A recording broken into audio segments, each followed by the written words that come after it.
Hey, what's up, guys? Houston here. If you're trying to get into the real estate game, I'm going to tell you some of the best credit cards I would start with. One of the things that you do have to understand, we're getting into the real estate game. A lot of people, they're trying to buy houses and apartments and things like that. Many people do not even focus on just buying a piece of land. Okay. And one of the easiest places you can buy a piece of land is like bid for assets or government auctions. Now, the reason I'm bringing this up, because once you have that piece of land, you can put two of those small houses on it, those tiny homes on it, and you can rent those out. Now, some of the best places for you to buy that piece of land, if possible, is outside of a national park. Okay. But if you're in the inner city, you can even take over some of those lots, like with the city and stuff. If you're able to clean up a lot and keep it clean and pay the taxes on it for a few years, you automatically can get that lot, right?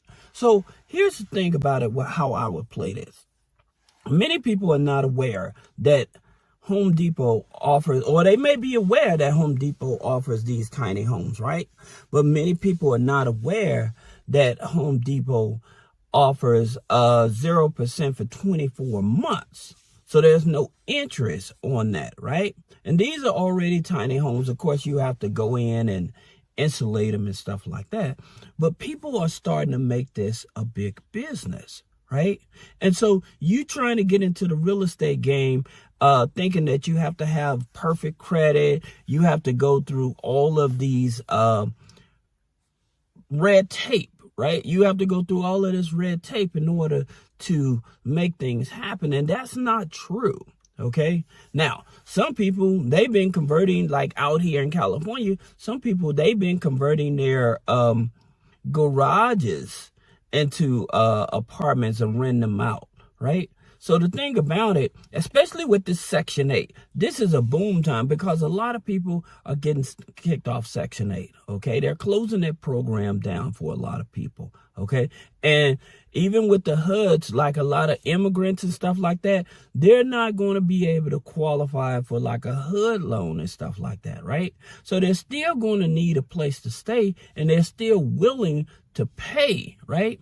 But since they can't own land and stuff like that to make it more challenging and stuff like that, then one of the things for you to step up to the plate is buy a piece of land and put these tiny homes on them, all right? Like I said, one of the easiest places to start is with Home Depot because they actually sell those tiny homes, some of them like $25,000, but it's 0% for 2 years. So that gives you a lot of leverage there. Now, like I said, of course, you have to do the insulation. You may have to do a little plumbing and stuff like that. But if you have a big enough piece of land, you can just have them to install a septic tank, right? And so like a septic tank, some people pay $10,000 to $15,000 for, but they make monthly payments on it, right?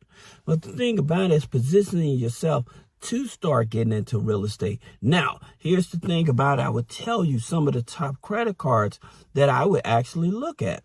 I would look at the U.S. Bank Platinum Business Credit Card. Now, here's the reason why. All right. Because it's giving you 18 months of 0% interest on purchases and balance transfer. Now, the thing about it, because it usually uses TransUnion FICO 9. But that's not the good part about this. The better part is with U.S. Bank, they give you liquidated checks, convenience checks that you can actually liquidate that card. So that's the reason, like, that would be the top card. Then the next card I would look at is the Wells Fargo Signify card, the business credit card. Okay. Now with that one, it's 12 months, 0% interest, and they give you convenience checks on that.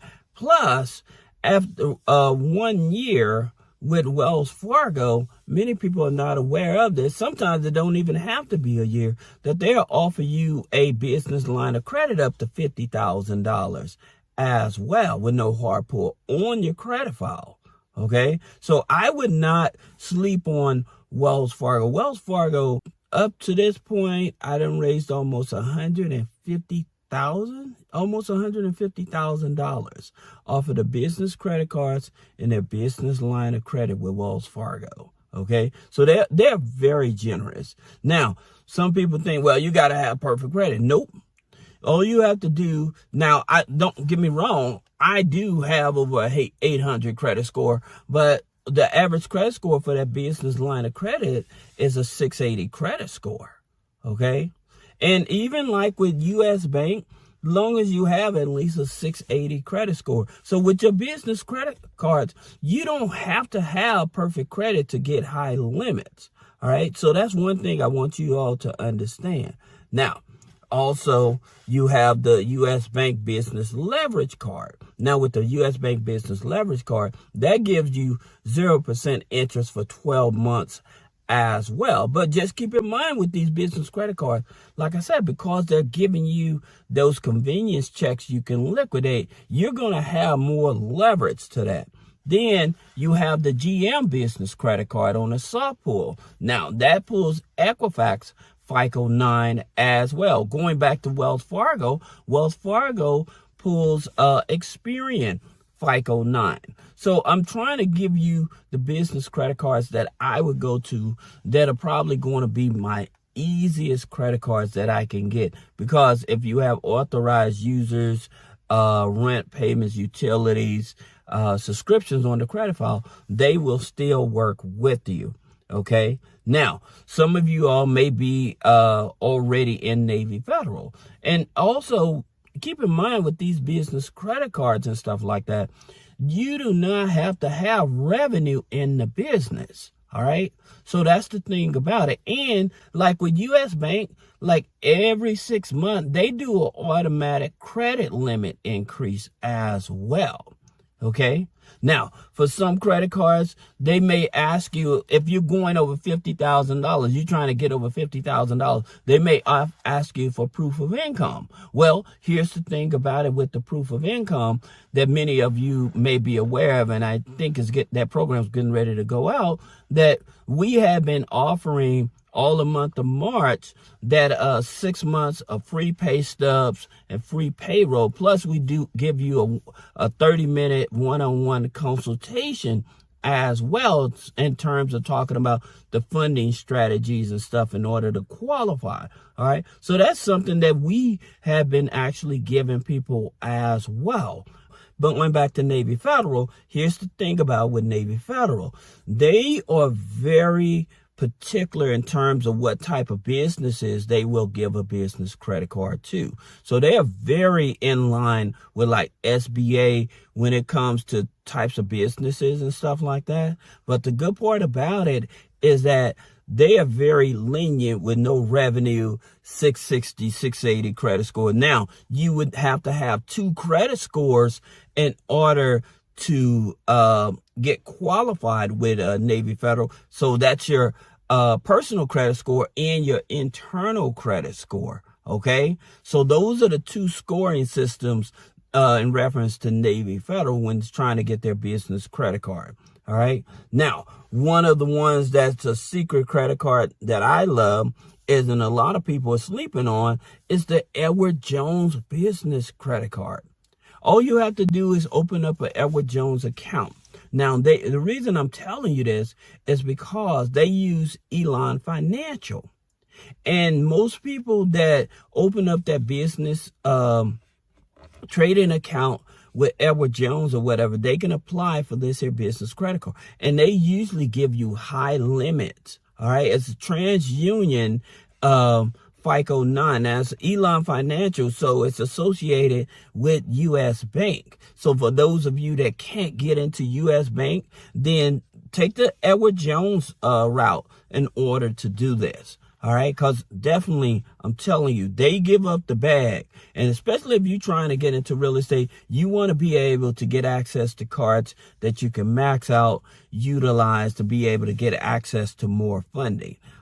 Let's talk about some of these other cards that you may want to consider, like with American Express, okay? Now, here's the thing about it with American Express business credit cards. Again, if you're brand new, they're usually going to pull Experian FICO 8 and TransUnion FICO 8. All right. And the business credit card you want to get is the Blue Business Plus or the Blue Business Cash, because it's 0% for 12 months. Now, the way to liquidate American Express, and I would tell you, please be careful with American Express.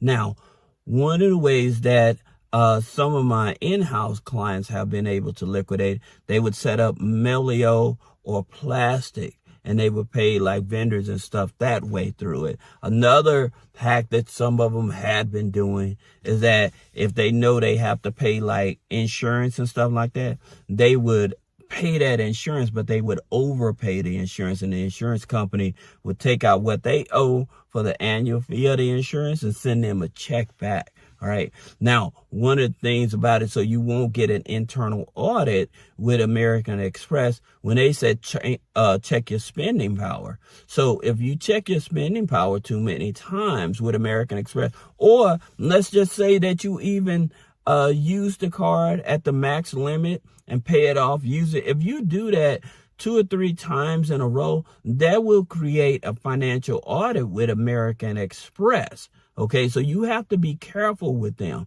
Then with that financial audit, they're going to want to see taxes, and they want to see pay stubs. Now, again, for those of you that can't produce pay stubs, again, we're offering a free service that will help create those pay stubs and the payroll for you. All right. So that's an option for you, but you have to be very careful with American Express. All right. Now, another card that I would definitely tell you is to look at is with BMO. Okay. With BMO Platinum card. Now, here's the thing, it's 12 months for 0% interest, but at the same time, it is a Vantage 4, TransUnion Vantage 4. So that's a good thing about it. So it gives you more leverage in order to qualify. I'm waiting on, I may have a plug going into BMO that will be able to push paperwork through much easier or whatever. So hopefully I can build that relationship or whatever. But like I said, most of these credit cards, I'm telling you, if you hitting about a 670, 680, then you should be fine. Now, again, in reference to data points and the limits on the cards, I would tell you the relationship is going to be the most important thing. So when you go into these institutions and stuff applying for business credit cards, I would tell you to open up a personal checking account as well. Okay. And again, they're not dependent on a Paydex score, a DUNS number, and things of that nature. But the relationship really matters to the amount of money they're willing to give you, okay? So for those of you that may need help with business credit funding, personal credit funding, removing negative items off the credit, click the link in the description. Schedule a one-on-one consultation. Thank you.